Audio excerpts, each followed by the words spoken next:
আজকে আমি বানিয়ে দেখাবো শাহি চিকেন রোস্ট। আর ভিডিওটি যে যেখান থেকে দেখছেন, কাছে এবং দূরে, দেশে এবং দেশের বাহিরে, সবাইকে আসসালামু আলাইকুম। আর এখানে প্রায়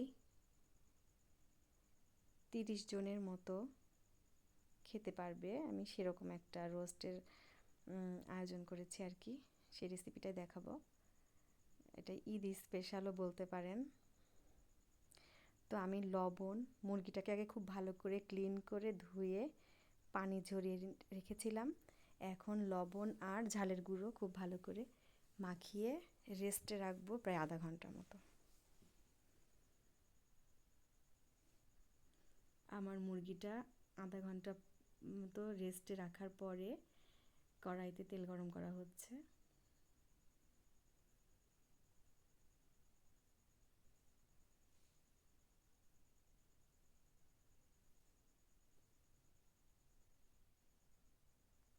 চিকেনের পিসগুলো খুব ভালো করে একটু ব্রাউন কালার করে ভেজে নিতে হবে। আমি এখানে চিকেনের পিসগুলো একটু ব্রাউন কালার করে ভেজে নেব।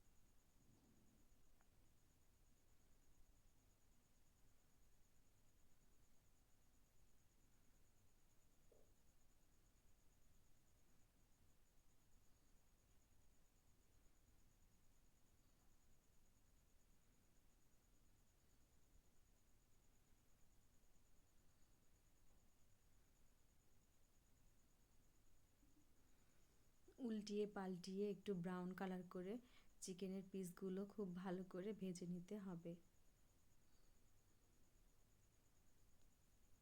আমার চিকেনের পিসগুলো সব ভাজা শেষ। আমি সেই তেলটা নামিয়ে রেখেছি, যেহেতু সেটা বেশি ভাজা হয়ে গেছে। ওই তেলটা আমি পরে অ্যাড করব। আমি কড়াইতে তেল দিয়ে আবার পেঁয়াজটা একটু হালকা বাদামি করে নেব।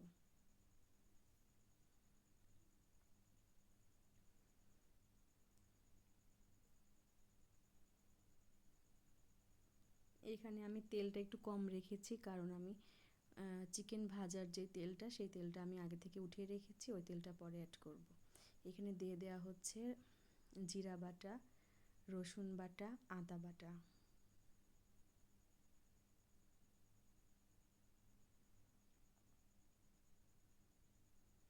অল্প পরিমাণ পেঁয়াজ বাটা আর অল্প একটু পানি দিয়ে মশলাটাকে খুব ভালো করে কষিয়ে নিতে হবে, যাতে লেগে না যায় বা পুড়ে না যায়।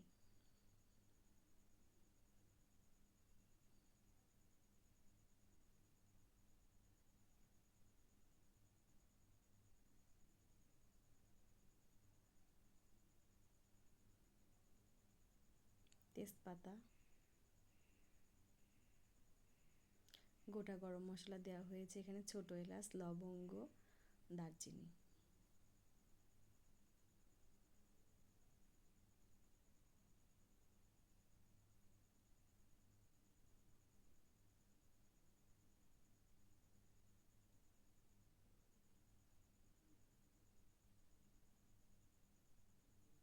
শুকনা মরিচের গুঁড়া।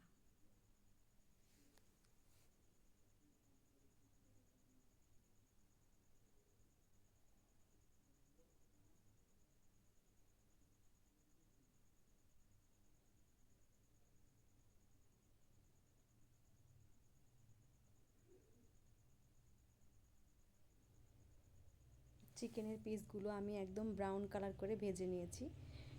খুব বেশিও না, কমও না, সুন্দর একটা বাদামি কালার।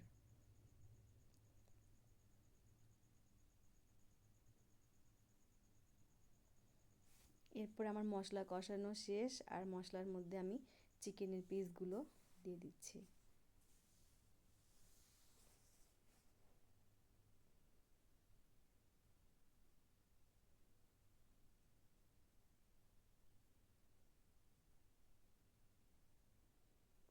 এই পর্যায়ে অ্যাড করছি টক দই।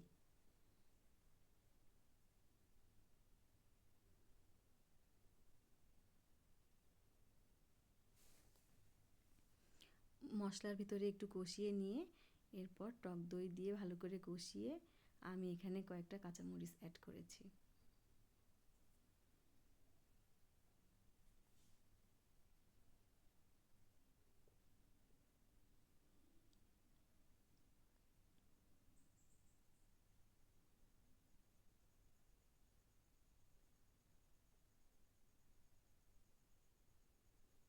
সামান্য পরিমাণ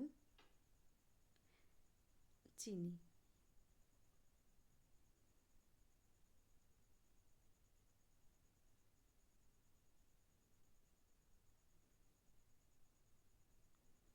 আমি লবণটা দিয়েছি অল্প পরিমাণ, কারণ হচ্ছে রোস্টের লবণ বেশি করে মাখানো ছিল মুরগির সঙ্গে। আর এটা এখানে আছে পেঁয়াজ বেরেস্তা। আর এখন এই তো রোস্ট আমার বানানো শেষ। আমি একটু কিশমিশও দিয়েছিলাম। আর এখন উপর দিয়ে একটু পেঁয়াজের বেরেস্তা ছিটিয়ে দেব। এই তো রেডি, একদম ঈদ স্পেশাল শাহি চিকেন রোস্ট। এভাবে বানিয়ে খেয়ে দেখবেন, অনেক মজার হয় পোলাওর সঙ্গে এই রোস্টটা খেতে আর কি। সবাইকে আল্লাহ হাফেজ।